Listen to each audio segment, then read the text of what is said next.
जी जनाब, अपवर्क की तालीमात को आगे बढ़ाते हुए अब मैं आपको सिखाऊंगा कि पेमेंट वेरिफिकेशन और विड्रॉल मेथड्स एक तो होते क्या हैं और उनमें जो पेमेंट प्रोसेसिंग यानी कि मर्चेंट अकाउंट्स हैं या कार्ड्स है या क्या है, उसके जो कन्फ्यूजन होती है अमूमी तौर पे उसको क्लैरिफाई करूंगा। याद रखिएगा, पेमेंट वेरिफिकेशन अपवर्क के अंदर आपका अकाउंट अपग्रेड करने के लिए, कनेक्ट्स परचेज करने के लिए यूज़ होता है। और जो विड्रॉल मेथड है वो अपवर्क के अकाउंट से जो आपने पैसे कमाए हुए हैं उसको अपने पास तक लेके आने के लिए यूज़ होता है। मैं एक्चुअली सिर्फ एक ही सिस्टम, वैसे तो ओवरव्यू सबका दूंगा विड्रॉल मेथड पे, पर मैं बात करूंगा बैंक अकाउंट की बिकॉज वो रोबस्ट है, वो बेहतरीन है। और अपवर्क में पेमेंट के लिए अगर आपने विड्रॉल करना है तो बैंक अकाउंट सबसे बेहतरीन होता है।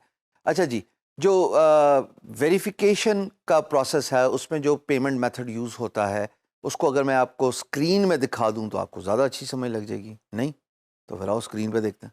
तो आप जैसे स्क्रीन देख रहे हो, अब यहाँ पे मैंने अपनी प्रोफाइल पिक्चर पे क्लिक किया, उसके बाद सेटिंग्स पे क्लिक करें। उसके बाद जब आप बिलिंग मेथड्स पे जाएंगे तो आप वो बिलिंग मेथड पॉपुलेट कर सकते हैं by clicking on add method button which would let you pay Upwork for buying your membership or for buying connects। इतने आसान अल्फाज में मैंने समझा दिए।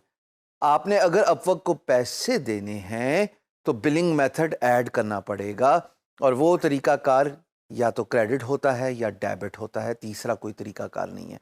तो यहाँ पे ये कार्ड नंबर मांग रहा है, ये आपने सिक्योरली पॉपुलेट करना है। उस कार्ड नंबर पे जो नाम है यानी कि फर्स्ट नेम और लास्ट नेम, हिशाम सरवर मेरा नाम है, इस तरीके से आपका भी जो कार्ड इशू होगा उस पर कोई नाम होगा तो वो आपने वेरीफाई कराना है, वो इधर पॉपुलेट करना है। उसके बाद उसकी एक्सपायरी डेट है, उस पर मंथ है और ईयर है, और एक सिक्योरिटी कोड है जो back of card 3 digit code होता है अमूमन। उसको जब आप पॉपुलेट कर लेंगे तो आप कंटिन्यू का बटन दबा देंगे। नीचे पेपाल है, उसके बारे में मैं बात इसलिए नहीं करूँगा क्योंकि पाकिस्तान में पेपाल चलता नहीं है। ये हो गया जनाब एडिंग योर पेमेंट मेथड। अब मैं चलता हूँ गेटिंग पेड पे। अब मैं अगर गेट पेड पे क्लिक करूँगा, बिलिंग के नीचे ही यूज़र सेटिंग के अंदर नज़र आ रहा था, अभी भी हाईलाइटेड है। तो उसके बाद जब पेमेंट मेथड का ये इंटरफेस है, अगर मैंने पैसे कमा लिए हुए ना तो वो बैलेंस के अंदर नज़र आ जाएंगे। मैं ऐड मेथड पे क्लिक करूँगा, यहाँ पे जनाब कुछ ऑप्शन आपको नज़र आ रहे हैं। एक कहता है कि सीधा अपने बैंक पे भेजो, most preferred way of doing it. फिर जनाब पेयोनीर है और पूरी दुनिया उसको जानती है। उसके बाद जनाब वायर ट्रांसफ़र है अगर यूएस डॉलर है, और डायरेक्ट टू यूएस बैंक है, यानी कि अगर आप सिर्फ यूएस फ्रीलांसर हैं तो वहाँ पे। तो आखिरी वाला तो बिल्कुल आउट ऑफ क्वेश्चन हो गया, पर मैं ज़रा ब्रीफ ओवरव्यू आपको पहले 3 का बता दूँ और फिर सेटअप करूँगा डायरेक्ट टू लोकल बैंक पे। डायरेक्ट टू लोकल बैंक जो पहला अकाउंट है जनाब, इसका मतलब है कि मैं अपवर्क को यूज़ करके एक बटन क्लिक करूँगा और सीधा मेरे बैंक अकाउंट में पैसे आ जाएंगे। उसका सेटअप करने का तरीका है, जैसे स्विफ्ट कोड पॉपुलेट करना पड़ेगा। याद होगा प्रीवियसली वीडियो में मैंने बड़ा डिटेल से तफसील से बताया था कि स्विफ्ट कोड कैसे जनरेट करते हैं, तो वो मैंने इधर कॉपी पेस्ट कर दिया, गो का बटन दबाया। उसके बाद जनाब वो मेरा बैंक की इन्फॉर्मेशन दिखा रहा है, वो करेंसी दिखा रहा है पाक रुपीज़, और उसके बाद विड्रॉल फ़ी बता रहा है कि जनाब अमूमन $1 से कम कम ही पर विड्रॉल होता है, पर ये वेरी करता है। ये ना हो कि जब आप वीडियो देख रहे हो तो इसकी प्राइस वेरी हो और आप बाद में परेशान हो। Same goes for I ban. पिछली वीडियो में मैं आपको बड़ा तफसीलन बता चुका हूँ कि हर बैंक का अलग वखरा independent I ban number generator होता है, और वो बड़ा आसान सा तरीका है, जाके खुद ही ऑनलाइन जनरेट कर लो।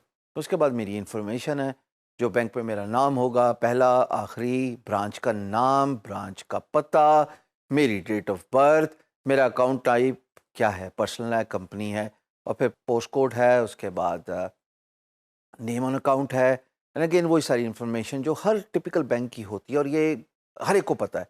बट आपकी स्क्रीन पे ये नज़र भी आ रहा है कि मुल्क भी मैं सेलेक्ट कर सकता हूँ, फिर फ़ोन नंबर भी दे सकता हूँ, फिर आखिर में एक चेक बॉक्स है कि मैं एग्री करता हूँ कि जो जो इसके अंदर लिखा हुआ है वो बिल्कुल सही है। ये करने के बाद मैंने नेक्स्ट का बटन दबा दिया तो मेरा पहला पेमेंट मेथड जो है वो पॉपुलेट हो चुका होगा, which means withdrawing from Upwork to my local bank account. अच्छा, मैं आपको जरा थोड़ी सी प्रीवियस स्क्रीन पे लेके जाता हूँ। 2 बातें और मुझे आपको बतानी हैं, और वो इसलिए कि हो सकता है आप में से कुछ लोग जो हैं वो पेयोनीर यूज़ करें, तो आप पेयोनीर भी यूज़ कर सकते हैं। पर तीसरी बात मैंने ज़रा तफसीलन बोलनी है कि जो वायर ट्रांसफ़र है ना यूएसडी वाला, देखने में तो बड़ा एक्साइटिंग लगता है कि मैं विड्रॉ करूँगा तो मुझे डॉलर मिल जाएंगे। भाई साहब, डॉलर तो आपको मिल जाएंगे, पर उसमें जो टैक्स के इश्यूज हैं वो ज़रूर आ जाते हैं।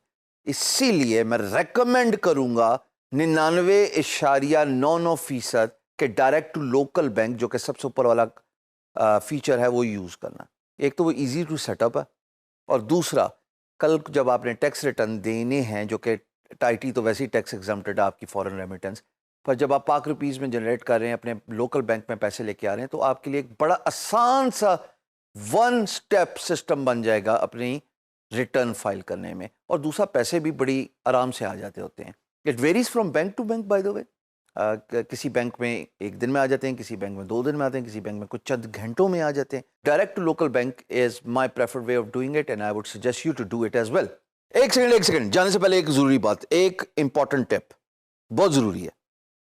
पता है, मैं एक दफ़ा ना अपना पेमेंट मेथड ऐड कर रहा था, और 3 दिन लगाता है अपवर्क उसको वेट करने में, वेरीफाई करने में, और उसके बाद रिजेक्ट करी जा रहा था। ये सिलसिला 3 दफ़ा हुआ। लो जी, मैं तब नहीं गया, ये क्या तमाशा बनाया हुआ है।